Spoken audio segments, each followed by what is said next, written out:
Eu convido você, por favor, a abrir a sua Bíblia lá em Atos dos Apóstolos. Nós vamos ler apenas dos versículos 11 a 15. O tema central está nos dois últimos, 14 e 15, mas eu vou ler de 11 a 15.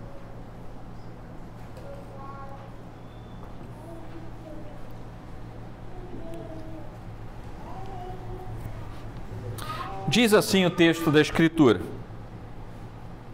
Tendo, pois, navegado de Troade, seguimos em direitura a Samotrácia, no dia seguinte a Neápolis, e dali a Filipos, cidade da Macedônia, primeira do distrito e colônia. Nesta cidade permanecemos alguns dias. No sábado saímos da cidade para junto do rio, onde nos pareceu haver um lugar de oração, e assentando-nos falamos com as mulheres que para ali tinham concorrido. Certa mulher, chamada Lídia, da cidade de Tiatira, vendedora de púrpura, temente a Deus, nos escutava. O Senhor lhe abriu o coração para atender às coisas que Paulo dizia. Depois de ser batizada, ela e toda a sua casa nos rogou, dizendo: Se julgais que eu sou fiel ao Senhor, entrai na minha casa e aí ficai. E nos constrangeu a isso. Senhor, muito obrigado por tua palavra lida e que agora será exposta ao nosso coração. Fala-nos, ó Deus, em profundidade e enche-nos da tua alegria e da tua paz. E além disso, ó Deus, faz com que a tua palavra tenha efeito transformador na nossa vida. Em nome de Jesus Cristo. Amém. Meus irmãos, a Macedônia era uma província, eu preciso localizar vocês ali, era uma província situada na parte norte da Península Balcânica. Tá? Se você botar lá nos buscadores, você vai achar o que é Península Balcânica, que fica logo ao norte da Grécia. Grécia mesmo, como a gente conhece hoje. As principais cidades daquela província são conhecidas nossas por causa do Novo Testamento: Tessalônica, Filipos e Bereia. E Paulo andou por essas cidades todas. Você pode ver isso principalmente em Atos 16, esse aqui que nós estamos lendo, Atos 20, 2 Coríntios 1, 8 e por aí vai. Há vários textos do Novo Testamento envolvendo Paulo e alguns dos seus companheiros de missão, em que essas cidades são mencionadas, e mencionadas às vezes com alguma riqueza de detalhe. Filipos era uma cidade construída na parte oeste da Macedônia em 357 a.C. e foi construída por um governante chamado Filipe II.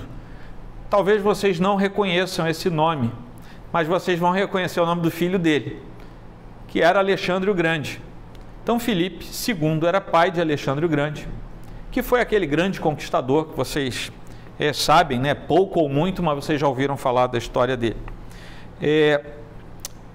Depois, essa cidade chamada Filipos foi conquistada por Roma, isso já indo para a era cristã, porque foi em 160 e poucos antes de Cristo, ela foi conquistada pelos romanos, e ela se torna muito importante no cenário do Império Romano, porque no ano 42 antes de Cristo, isso é muito importante para a gente entender a relevância de Filipos. Uma das batalhas mais importantes que ia mudar o curso da história romana acontece exatamente nessa cidade e nos seus arredores. Nessa batalha, Marco Antônio e Otaviano, que eram dois personagens muito importantes também na história de Roma, numa batalha derrotam Brutus e Cássius. Exatamente o Brutus, até tu, Brutus, sabe? Brutus e Cássius, que eram os assassinos de Júlio César. E com isso, Otaviano, que mais tarde seria o primeiro imperador de uma era nova lá do Império Romano, assume o nome de Augusto. Então, essa trajetória toda nos mostra a importância dessa cidade no cenário geopolítico do Império Romano. Se alguém quiser saber mais sobre essa cidade, sobre os imperadores, tem alguns historiadores do passado que vocês acham textos aí, Flávio Arriano, Heródoto, Quinto Curcio, enfim, tem vários historiadores da antiguidade, Sêneca fala deles, que vai dar minúcias desse povo aí, tá? Porque isso não é a nossa finalidade aqui, mas é muito interessante porque isso incide diretamente sobre o lugar, sobre os lugares em que a igreja depois se coloca. Só que não bastando isso, a cidade de Filipos alcança um status de cidade romana. E aí ela dispara, sabe? Porque aí o grau de importância da cidade vai para além daquilo que a gente possa imaginar. É por isso que nesse mesmo capítulo, mais à frente, o apóstolo Paulo, depois de enfrentar prisão, não sei o quê, soltam Paulo e ele reclama, ele diz assim, não, vocês fizeram isso comigo, eu sou cidadão romano, e todo mundo tremeu. Vocês já devem ter lido esse texto. Por que Paulo falou aquilo? Porque ali era uma província romana, mesmo não estando dentro da fronteira imediata da capital, mas era uma cidade onde as leis da capital funcionavam. E Paulo era cidadão romano. Ele tinha direitos plenos de cidadania dentro de Filipos, como se estivesse em Roma. Então era assim uma estatura política muito grande. Resumindo a história, como é que chegamos aqui no trecho que eu li? Paulo tem uma visão. Eles estavam tentando fazer a obra de Deus e não conseguiam. O que eles tentavam, o próprio Deus impedia. É o que nós lemos. Depois, se você puder ler, lê aqui do versículo 4, aliás, lê o capítulo 16 depois, né? Mas se você ler ali do capítulo 4, versículo 6, até o 10, você vai entender o que eu estou falando. Eles tentavam ir para algumas regiões para pregar o evangelho e o próprio Deus não deixava. E por aí já começa uma narrativa curiosa. Como é que eu quero ir ali pregar o evangelho e a Bíblia diz que foi o próprio Deus que não deixou? Né? Isso é curioso. Mas nessa visão, Paulo tem uma mensagem que é dada por um jovem que aparece dizendo, atravessa, vem aqui para Macedônia e nos ajuda. Toda aquela família de poderes que eu falei, Filipe II, Alexandre o Grande, era tudo da Macedônia. Então o que Paulo está recebendo de ordem de Deus nessa visão vem para o olho do furacão e prega o evangelho. Tem alguma coisa reservada para vocês pregarem o evangelho. Paulo não sabia o que era, ele só sabia que tinha que obedecer, mas ele não sabia ainda o que era, ele não tinha ido lá ver. E naquele lugar, quando eles chegam lá, eles prestam um culto num sábado, isso eu li para vocês, eu estou resumindo aqui para vocês entenderem o contexto. Eles prestam um culto num sábado, junto com mulheres, aparentemente não havia homens presentes, eles não são mencionados. Logo depois, eles expulsam um demônio de uma menina, que era possessa de um espírito adivinhador, isso vai gerar um problema para eles.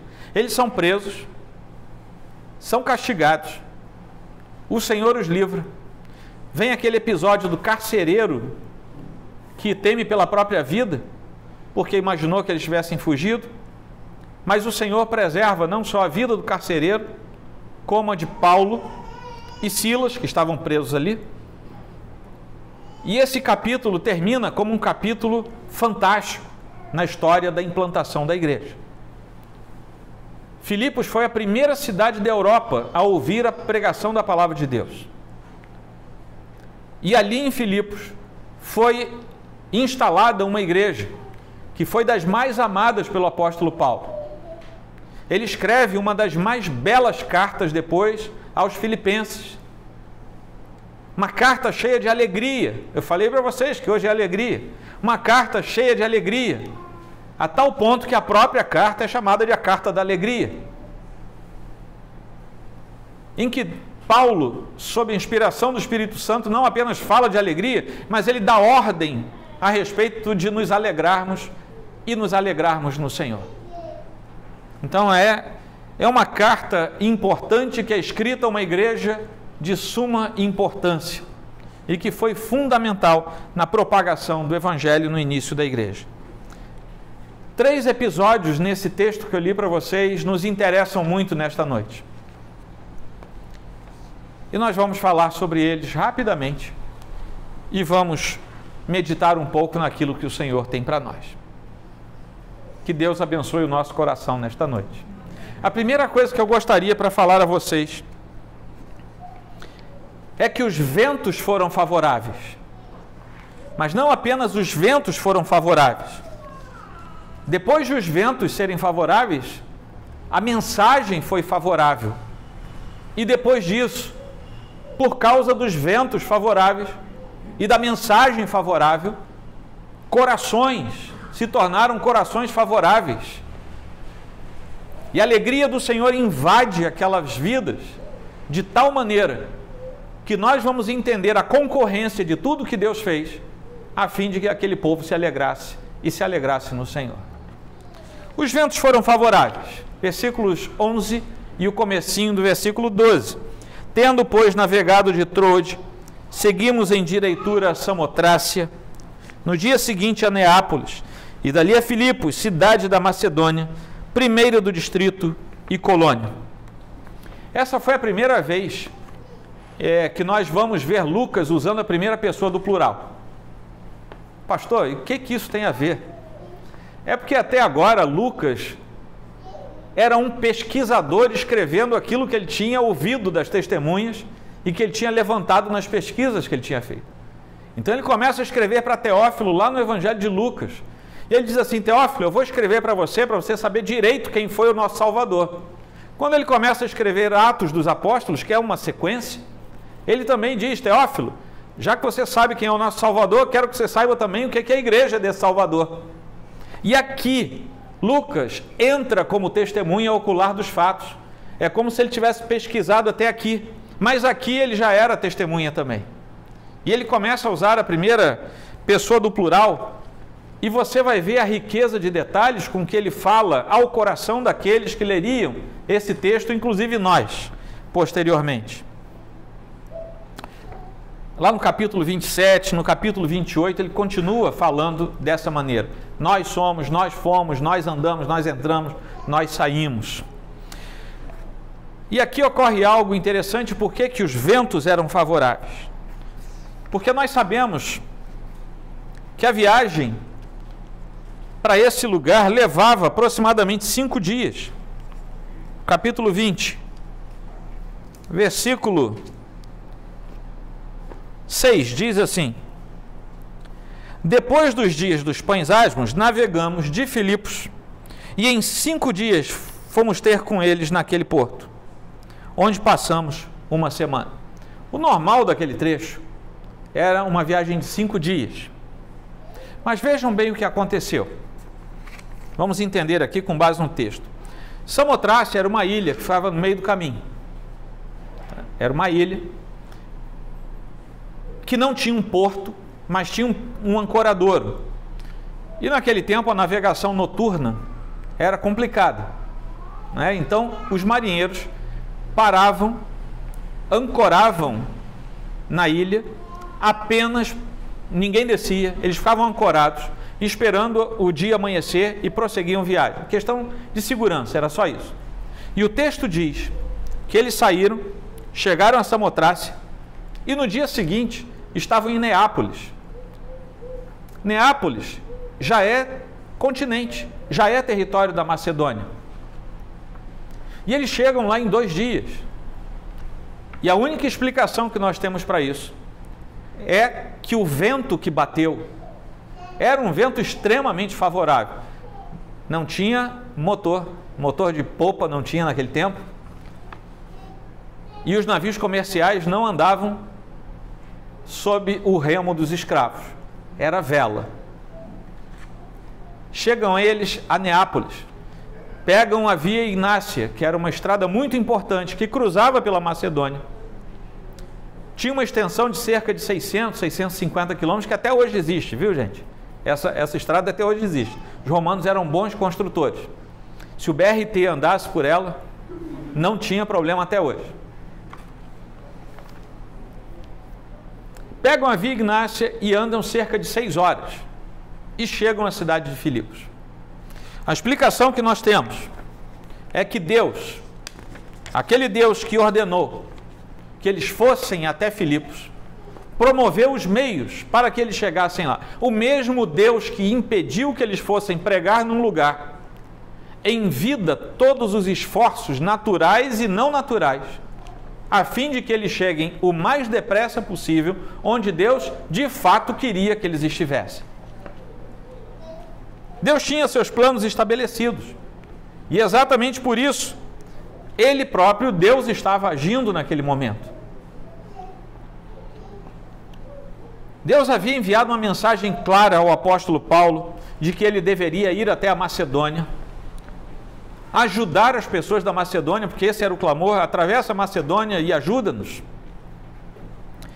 Isso tudo porque Deus mesmo já havia preparado corações lá na Macedônia, pessoas que estavam disponíveis para ouvir a palavra e dispostas a serem salvas após ouvirem a pregação da sã doutrina e da palavra do Senhor. O mesmo Deus que estava agindo assim, repito eu, era aquele Deus que pouco antes tinha impedido os irmãos, os missionários, de irem para outros lugares. E eles prosseguiram viagem, foram até Troade, conseguiram passagem rápido, o que nem sempre era fácil naquele tempo. Até hoje, às vezes, a gente tem problema para conseguir passagem. Você resolve viajar agora, daqui a pouco você não consegue. Eles conseguiram. O vento bateu. A estrada que eles andaram a pé estava tranquila, não houve salteadores, não houve nada. Chegaram da forma mais rápida, mais segura, mais ágil possível. Os ventos eram favoráveis à pregação do Evangelho. Os ventos eram favoráveis à ordem de Deus. Eram favoráveis à missão de Paulo e seus companheiros. Os ventos eram favoráveis à salvação de pessoas. Os ventos eram favoráveis à chegada da primeira igreja no continente europeu. Porque depois disso, a Europa ganha a sua primeira igreja. E aqui nós temos a primeira lição do sermão de hoje. Quando Deus determina soberanamente, Ele próprio providencia tantos agentes para a execução de sua ordem, quanto os meios para que a sua ordem seja cumprida. Para chegarem à Macedônia, Ele providenciou servos fiéis e providenciou ventos fortes. Os ventos favoráveis trazem e cumprem a vontade de Deus, onde ela se fizer necessária e onde ela tiver que ser cumprida. Amém? E vem a segunda questão, porque depois dos ventos favoráveis, nós temos a mensagem favorável. Versículo 12, o finalzinho até o 14. Nesta cidade permanecemos alguns dias. No sábado, saímos da cidade para junto do rio, onde nos pareceu haver um lugar de oração. E assentando-nos, falamos às mulheres que para ali tinham concorrido. É até o 13, não até o 14. Esse trecho que eu acabei de ler relata a adoração ao Deus da Escritura e como ela chegou, quando ela chegou e se instalou naquela parte do Império Romano. Depois disso, todo o entorno do Mediterrâneo foi evangelizado.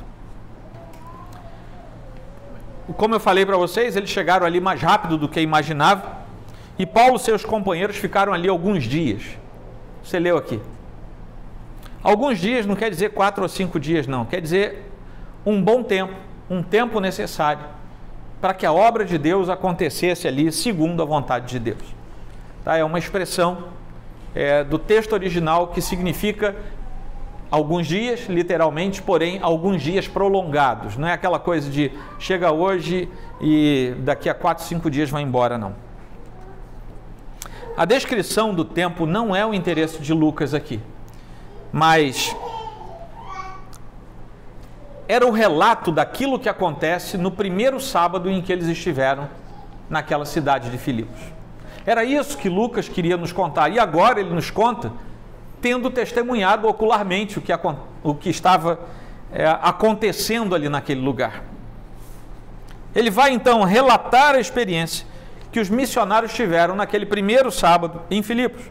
E ele mostra que depois dessa experiência, Paulo e seus companheiros continuaram a sua permanência ali. É por isso que eles deram de cara depois com uma menina possessa de um espírito maligno, foram parar na cadeia. Isso tudo levou um bom tempo.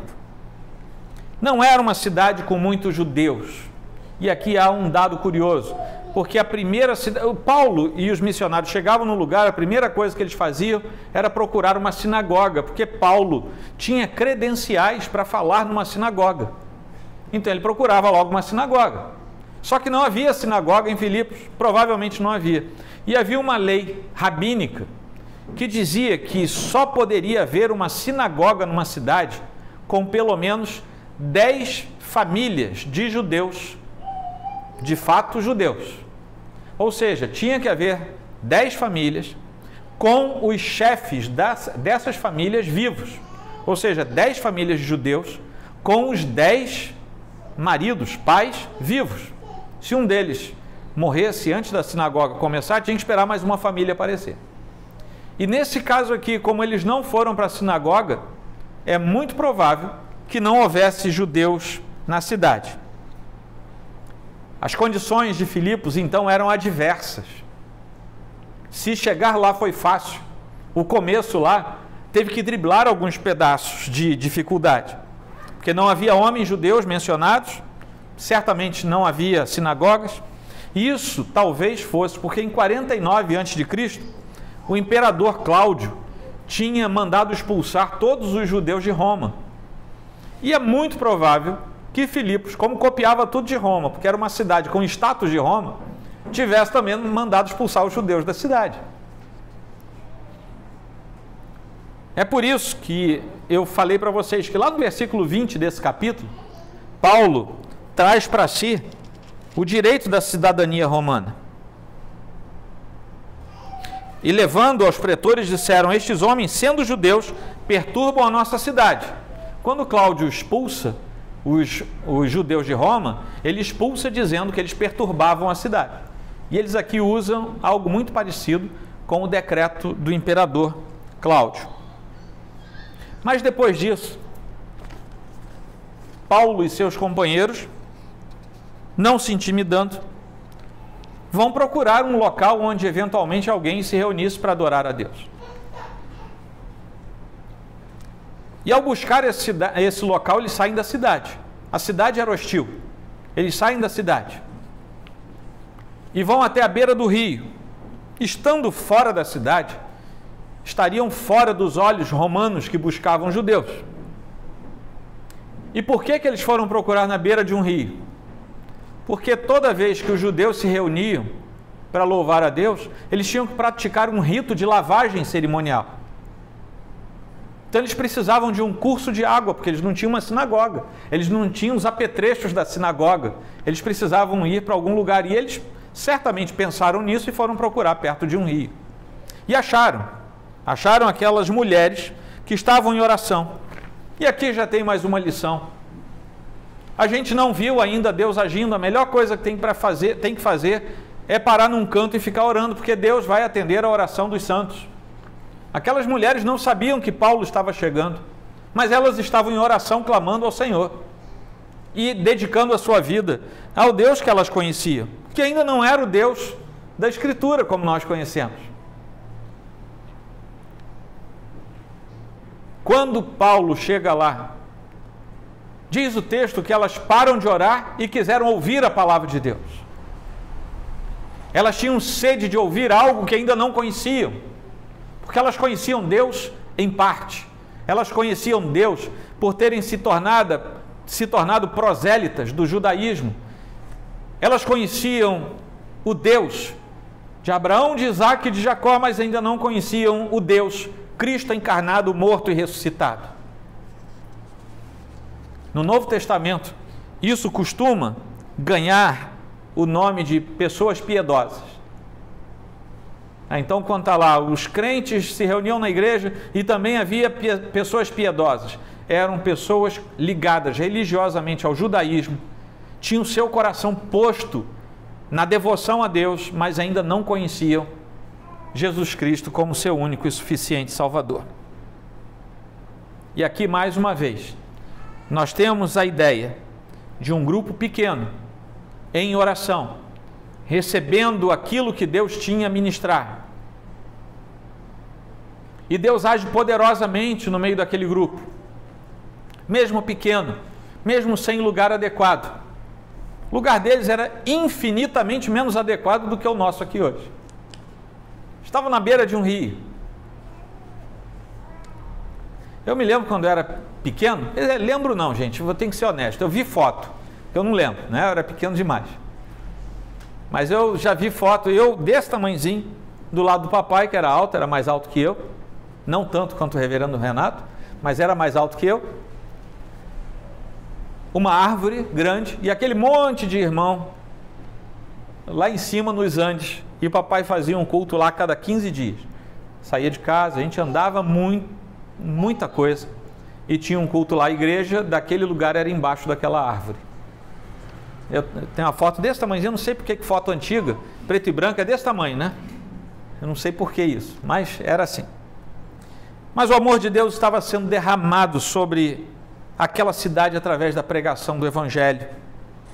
Lucas sabia bem o quanto aqueles novos irmãos precisavam de apoio, precisavam de entrosamento, precisavam de integração, precisavam ser inseridos no corpo de Cristo. E a narrativa de Lídia recebendo a atenção especial dos irmãos naquele momento, levando os irmãos para se hospedarem na sua casa, mostra que eles tiveram a oportunidade de compartilhar algo para além daquilo que foi pregado durante um momento como esse. Quem já teve a oportunidade de hospedar filhos do Senhor sabe o quanto a gente ganha com isso.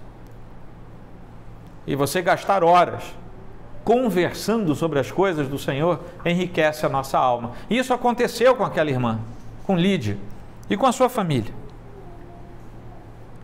Até que ela se tornasse uma cristã madura, era necessário andar com ela. E a igreja de Filipos, a igreja de uma cidade inteira, de uma província inteira, importante como aquela, começa na casa de uma pessoa. A enorme maioria das nossas igrejas presbiterianas começa na casa de uma pessoa.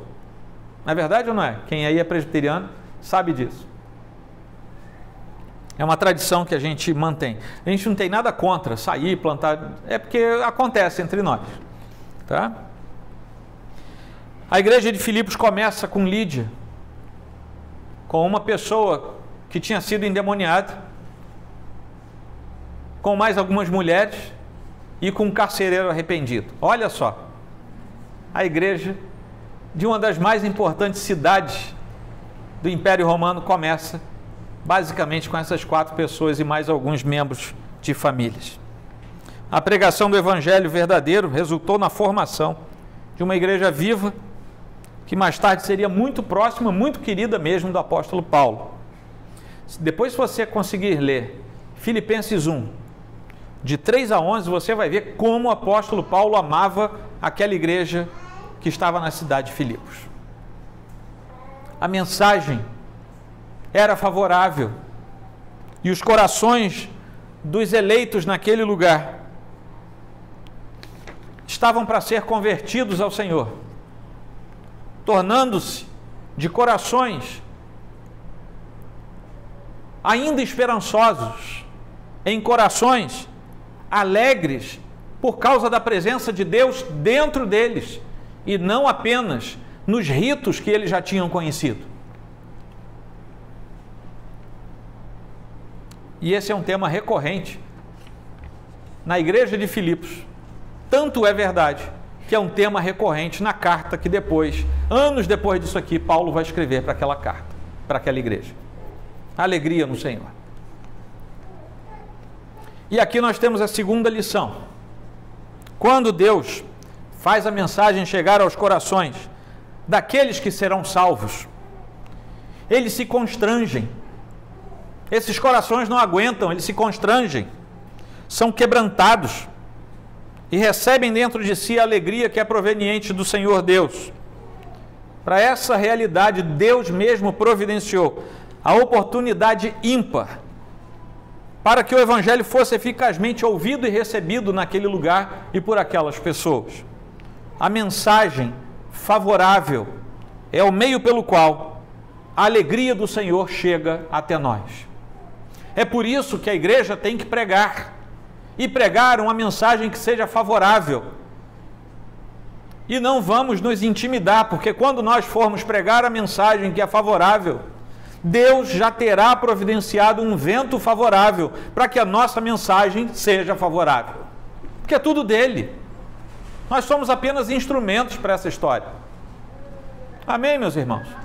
Você não é nada menor nem maior que Paulo, Silas, Barnabé, Marcos, é igualzinho. Tá? As missões são diferentes, mas somos filhos de Deus. Terceiro ponto, já que a gente teve o vento favorável, a mensagem favorável, o coração também se torna favorável. Versículos 14 e 15. Certa mulher chamada Lídia, da cidade de Tiatira, vendedora de púrpura, temente a Deus, nos escutava. O Senhor lhe abriu o coração para atender às coisas que Paulo dizia. Vejam bem, ela era temente a Deus, mas Deus precisou abrir o seu coração para ela entender o que Paulo estava dizendo. Depois de ser batizada, ela e toda a sua casa nos rogou, dizendo: se julgais que eu sou fiel ao Senhor, entrai na minha casa e aí ficai. E nos constrangeu a isso. Lídia deu uma resposta positiva ao que Paulo pregou naquele sábado. Não titubeou, não duvidou, ela abriu o coração, porque era o que ela podia fazer depois de Deus mesmo constranger e enviar o seu chamado eficaz. E o coração, diante da mensagem que é favorável, eficaz, ele se derrete, ele não tem como resistir. Isso aconteceu com ela. Ela já era uma mulher convertida ao Senhor, mas não segundo o Evangelho. Lá em Bereia também teve gente assim. Vocês já foram batizados? Já, em nome de quem? João Batista. Fomos batizados segundo o batismo de João. Paulo explicou: não, gente, faltou um passo a mais. Explicou tudo e batizou todo mundo em nome do Senhor Jesus, em nome do Pai, do Filho e do Espírito Santo. Ou seja, ela era temente a Deus de acordo com o judaísmo e não de acordo com a mensagem cristã. Sabemos que ela tinha uma casa espaçosa. Primeiro, porque deu para hospedar todo mundo. Se você tem uma casinha, um kitnet, você não consegue, mesmo que você tenha boa vontade, você não consegue hospedar ninguém. Ela tinha uma casa espaçosa. E outra coisa que a gente sabe dela é que ela era uma mercadora rica. Daí eu falo de novo para o povo aqui da igreja: não há problema em ser rico, e se Deus trouxer uma meia dúzia de rico para cá, amém. Melhor ainda se ele fizer de você gente rica. Só não ponha o coração na riqueza. Use aquilo como instrumento da bênção de Deus. Tá bom? Lídia era rica. E como é que a gente sabe disso? Porque ela trabalhava com púrpura. Aqui, vendedora de púrpura. Aí você fala assim: e daí, pastor? É que púrpura era uma tintura que, para você obter 1 grama, é pior do que aquelas drogas, sabe? Para você obter 1 grama de tintura de púrpura, você tinha que obter 8.000 moluscos que existiam em determinadas áreas ali do Mediterrâneo. Então nós sabemos que isso era muito caro, principalmente porque havia trajes tingidos de púrpura que eram usados por imperadores e por gente muito rica entre os cidadãos romanos. E lá na capital, lá em Roma, os senadores costumavam, você sabe que o Senado de Roma era famoso, até hoje é, os senadores costumavam usar túnicas tingidas de púrpura. Então olha o nível de quem usava aquilo ali. Ela era vendedora desse negócio. Então ela tinha dinheiro, tinha uma casa boa, tinha um status social, provavelmente era uma viúva, porque não se menciona o marido dela. Mas logo depois nós vemos, depois disso aqui, nós vemos Paulo e Silas presos, pregando a um carcereiro, que se converte com toda a sua família. Depois você pode ler lá nos versículos 30 a 31, você vai ver a conversão. Mas agora, nesse trecho aqui que nós estamos que é antes do carcereiro, Lucas nos mostra o coração de Lídia sendo favorável à pregação clara e saudável do Evangelho do nosso Senhor. O Evangelho da graça de Deus. Mas assim como no caso posterior do carcereiro, aqui ainda falando de Lídia, nós vemos que a salvação e o processo de aproximação com Deus não alcançou apenas Lídia, como não alcançou apenas o carcereiro, mas alcançou toda a sua casa. Meus irmãos, aqui vale uma palavra. Embora as igrejas reformadas, como a nossa, igreja presbiteriana, e não é a única, mas embora as nossas igrejas reformadas tradicionais enfrentem oposição teológica, doutrinária, das demais igrejas que são nossos irmãos, quanto ao batismo dos nossos filhos, nós enfrentamos essa oposição. E quanto à doutrina da aliança, porque é por ela que nós batizamos os nossos filhos, é certo historicamente que a igreja primitiva, a história da igreja ao longo desses 2000 anos e a reforma protestante, em parte, não estou dizendo que tenha sido toda, mas em parte, essa igreja de 2000 anos batizou seus filhos. Houve disputas teológicas ao longo desses 2000 e poucos anos? Houve. Mas eu vou dizer para vocês que guerra é de 200 e poucos anos para cá. É muito recente na história. Nós temos uma história bela da cristandade em que os irmãos conseguiam tolerar as diferenças. Chamar o outro irmão de herege, porque ele tem uma prática periférica diferente da sua, é coisa recente. E há uma enorme diferença entre heresia e até erro doutrinário. Eu considero um erro doutrinário não considerar plausível a doutrina da aliança. Mas nem por isso eu vou chamar meu irmão da Assembleia de Deus, da Igreja Batista, seja lá de onde é, de herege. Ele percebeu de outra maneira. Amém. Continua sendo meu irmão e vai para o céu junto comigo. A igreja nunca foi uniforme nisso, mas ela já foi mais tolerante nisso do que é hoje. E a alegria de Lídia foi completa, e ela abriu as portas de sua casa para a igreja de Cristo, fechando um círculo que nós vemos em operação desde Atos 10. Sermão da semana passada. Se você não estava aqui e ainda não assistiu, assista. O sermão de domingo passado. Porque lá é quando os gentios convertidos começam a entrar na igreja, no corpo de Cristo. E agora, nós vemos os gentios convertidos abrindo a sua igreja, as suas portas para a igreja de Cristo. É um passo a mais. É o crente na casa de Deus e Deus na casa do crente sendo mostrados aqui, entre o capítulo 10 e o capítulo 16 de Atos. Essa é uma combinação natural da vida do santo e que infelizmente nos nossos dias nem sempre nós vemos. Nem sempre você vê o crente na casa de Deus. E com maior dificuldade ainda nós vemos Deus na casa do crente. Temos passado dias difíceis, em que frieza tem entrado no meio do corpo de Cristo. Mas nós, que estamos recebendo uma palavra que é favorável, precisamos entender que Deus quer tornar o nosso coração favorável e transformar a gente naquilo que Ele quer. E isso Ele só faz pela ministração da sua palavra e pela ação direta do seu poder através do seu Espírito que habita cada um dos seus filhos.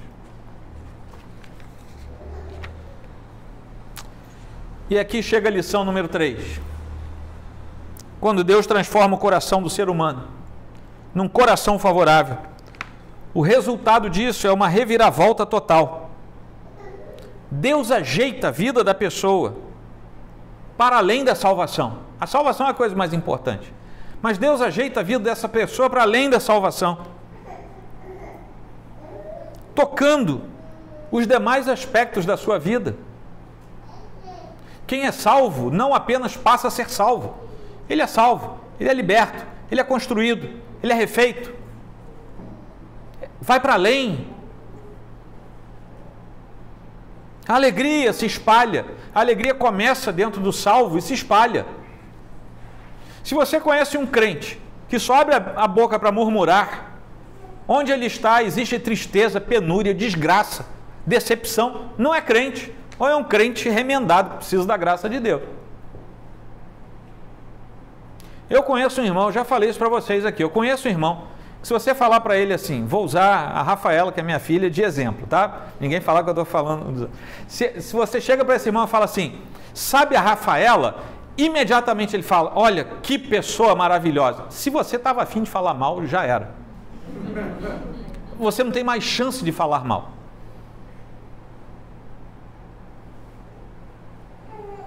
Nós não somos poço de tristeza.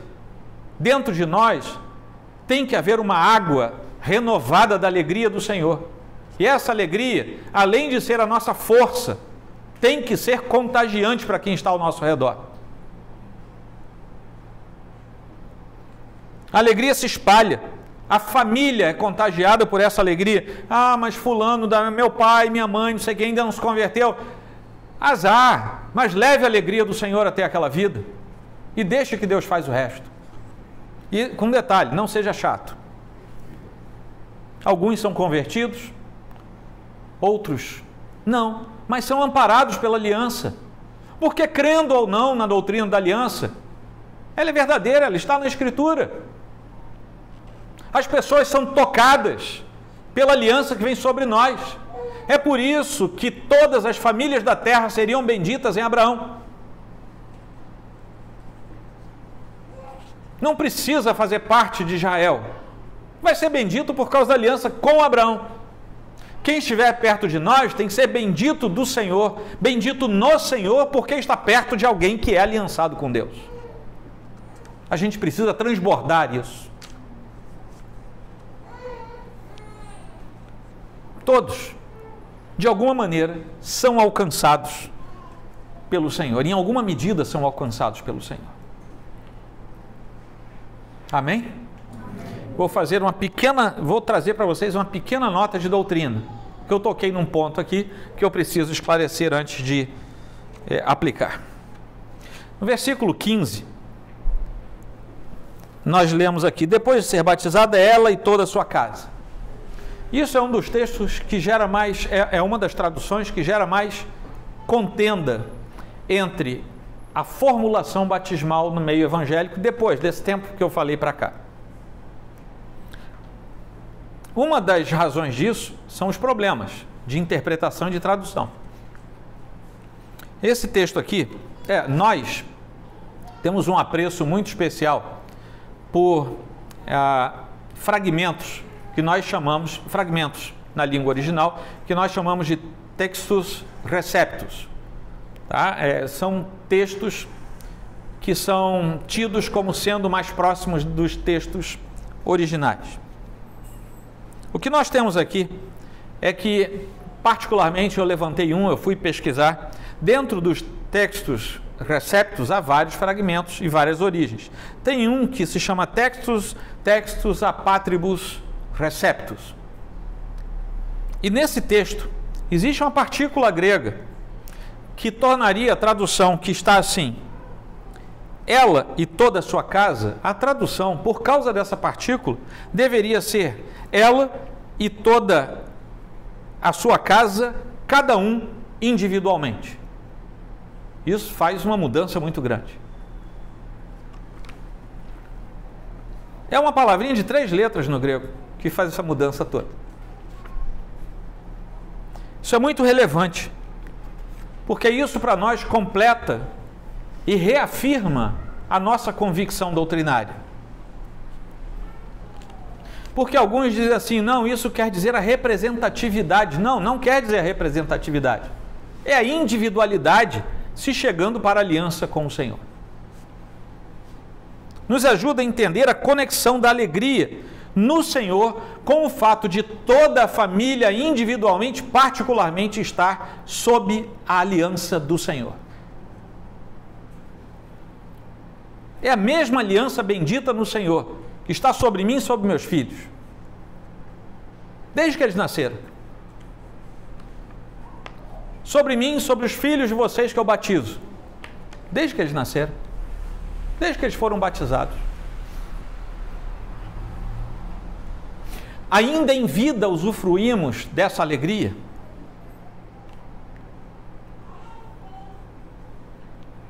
Uma alegria de saber que nós e a nossa família estamos sendo conduzidos em direção à cruz do Senhor, à cruz de Cristo, como um povo do pacto, povo que sabe o que está fazendo, e não apenas como uma esperança que é pautada no esforço pessoal de pais, no esforço pessoal de parentes, no esforço pessoal até da igreja. Não são os nossos esforços, é a aliança do Senhor que nos faz conduzir nossos pequeninos até o pé da cruz e deixar que a mensagem do Evangelho, com o vento favorável, seja ela também a mensagem favorável e um dia torne o coração dos nossos filhos, que estão sob aliança, um coração favorável ao Senhor. Isso tem a ver com família, isso tem a ver conosco, com a nossa casa, e não apenas com a pregação. Ah, eu quero ir pregar lá no Afeganistão. Que Deus te abençoe, e nós vamos fazer, a gente faz até vaquinha para te mandar. Porque imaginem só o deserto espiritual que aquele povo está vivendo neste momento. E a angústia dos irmãos que sobraram lá sendo mortos, sem julgamento, é na rua. Mas não é preciso, porque estamos sob a aliança do Senhor, e isso começa dentro da nossa casa. São os nossos filhos, que estão debaixo de uma aliança, que é feita por Deus conosco, e que é selada no ato do batismo. É marcado como os judeus eram marcados pela circuncisão. Nós temos o nosso coração marcado hoje, e marcado pelo batismo. Calvino, esse trecho aqui eu vou citar um trecho de Calvino, nas Institutas. E tem um pedacinho que eu vou falar assim, porque se eu repetir o que Calvino escreveu, ou eu sou processado ou vão tentar processar Calvino. Vão queimar a estátua de Calvino. Né? A moda hoje é queimar a estátua, né? Mas ele diz o seguinte, e ele cita Atos 16:15 nesse comentário das Institutas. É evidente que o batismo infantil não foi inventado temerariamente pelos homens. Tampouco tem valor algum a objeção que alguns apresentam, de que em parte alguma se acha sequer uma criança sendo batizada pelas mãos dos apóstolos.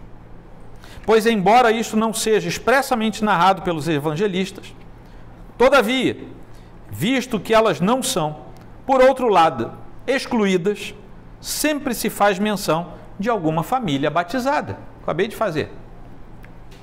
Agora tem um pi. Não vou nem fazer, se alguém quiser ler lá. Isso aqui eu tirei do volume 4, capítulo 16, artigo 8. Ó, o Jonatas está anotando ali, ó. Volume 4, capítulo 16, artigo 8. Prossegue ele. Caso argumentos desse gênero... Gente, eu gostaria que vocês ouvissem o que Calvino escreveu. Caso argumento desse gênero tivessem argumentos, né, tivessem alguma força, prestem atenção, as mulheres deveriam igualmente ser vedadas da ceia do Senhor, das quais não lemos que fossem admitidas no tempo dos apóstolos. Tem nenhum texto no Novo Testamento que fala de mulher participando da ceia. Deu para entender o que Calvino fez? Você vai dizer que a criança não pode ser batizada porque o Novo Testamento não fala? Mas o Novo Testamento não fala da mulher tomando ceia. Deu para entender a conexão de coerência dele? Mas também aqui nos contentamos, atenção, com a regra de fé. Pois quando ponderamos qual seja o propósito da instituição da ceia, disso também é fácil concluir que o uso deve ser-lhe comunicado às mulheres, né? O que também observamos no batismo. Deu para entender? Alguns argumentam que não pode batizar os filhos porque não está explícito no Novo Testamento. Então tem que parar de dar ceia para as mulheres. Mas se a gente entende que pela regra de fé e por causa do propósito da ceia, as mulheres são chamadas para a ceia, pela mesma razão de lógica, por inferência silógica, os filhos também estão, da mesma forma, convidados ao batismo. Consequentemente, as crianças não podem ser privadas dele sem que se faça manifesta perfídia ao desígnio de Deus, seu autor. Isso aqui é um resumo daquilo que nós cremos a respeito da doutrina da aliança. O trecho é bem maior, tá? Eu suprimi vários pedacinhos. Fazendo essa observação, para que fosse compreendido aquilo que eu falei, que eu mencionei durante o sermão. Eu quero aplicar agora.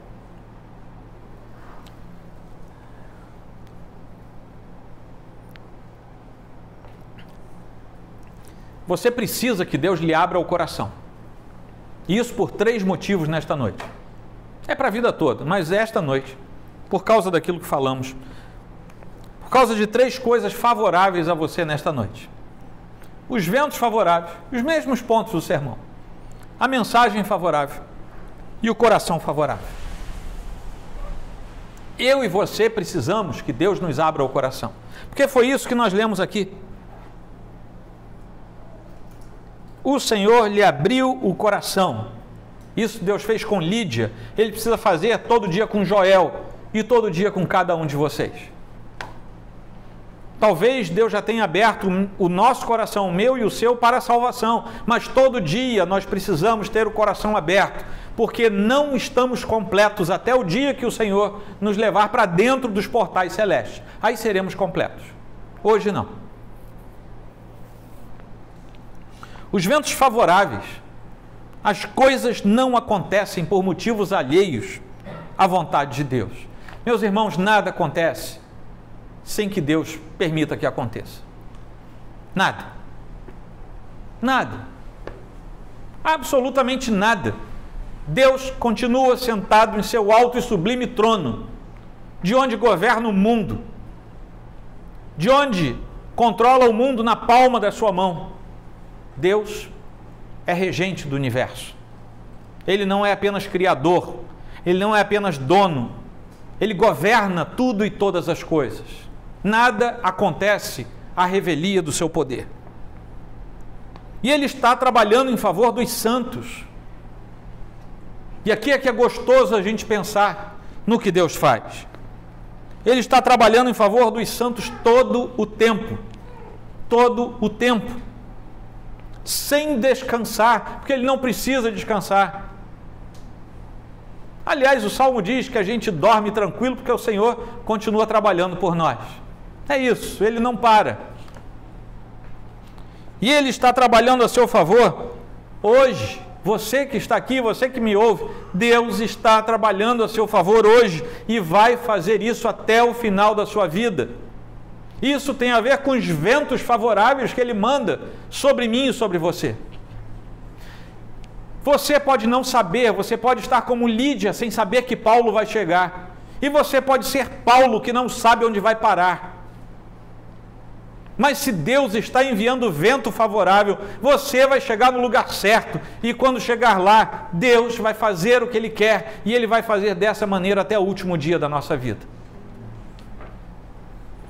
Também precisamos da mensagem favorável.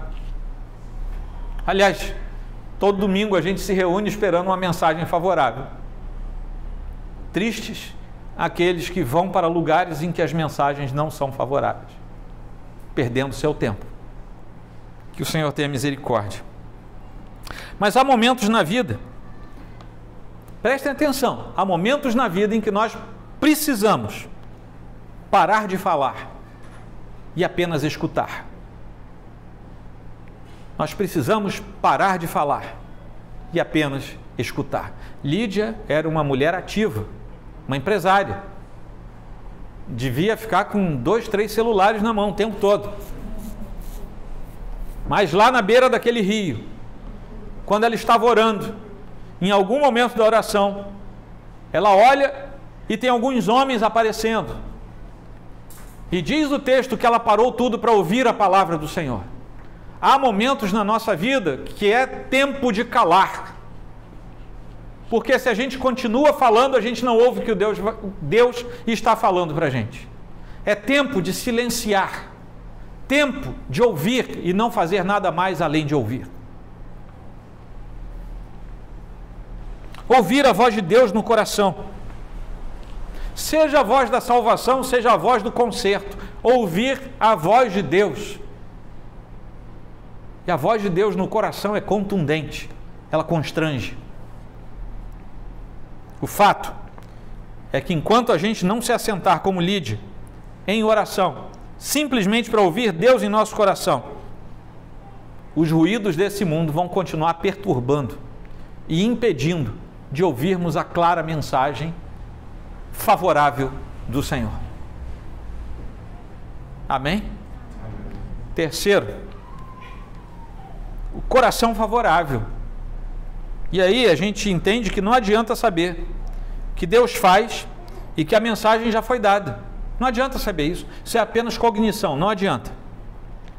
É preciso ter o coração quebrantado, o coração moído, o coração arrependido. Arrependido para a salvação. E arrependido para a vida de mais santidade também. A gente acha que só quem tem que se arrepender é o impenitente, aquele que não conhece o Senhor como seu Salvador. Esse é claro.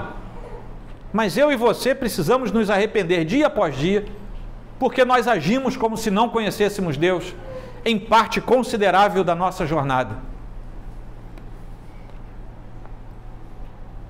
E é somente dessa forma que o nosso coração terá se tornado favorável e que a alegria do Senhor, somente nesse aspecto, vai invadir plenamente o nosso coração.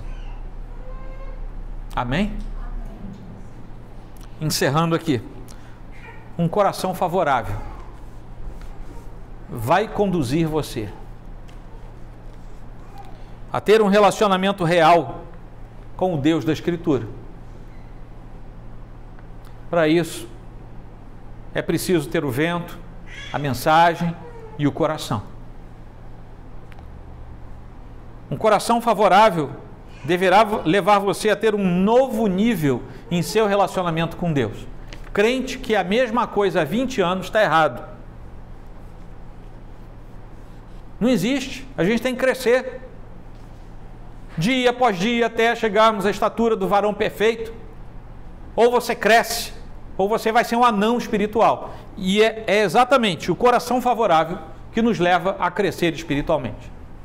É por causa de um coração favorável, transformado por aquela mensagem favorável, que a gente deixa de ser criança na fé, que a gente para de beber leite espiritual e que o Senhor se sente à vontade para nos dar comida sólida.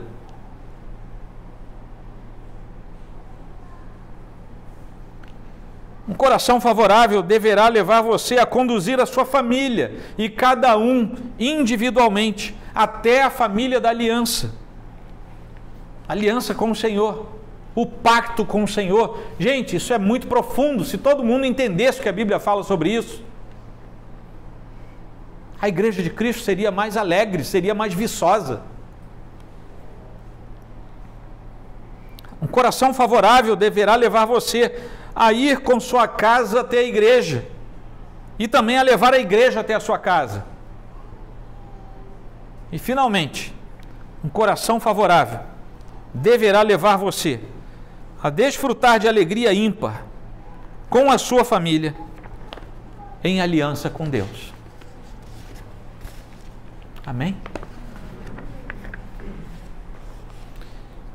Senhor, obrigado por Tua palavra, sempre favorável ao nosso coração, por Tua graça, por Tua misericórdia. E agora eu peço a Deus que a alegria do Senhor, por tudo isso, encha o nosso coração e o encha de tal maneira que nós sejamos plenos na Tua presença. Nesta noite, ó Deus, se entre nós houver alguém de muito ou de pouco tempo de igreja, mas que não seja de fato filho do Senhor, seja apenas alguém que conhece o Senhor, que nesta noite o Senhor converta esse coração pela força do teu poder.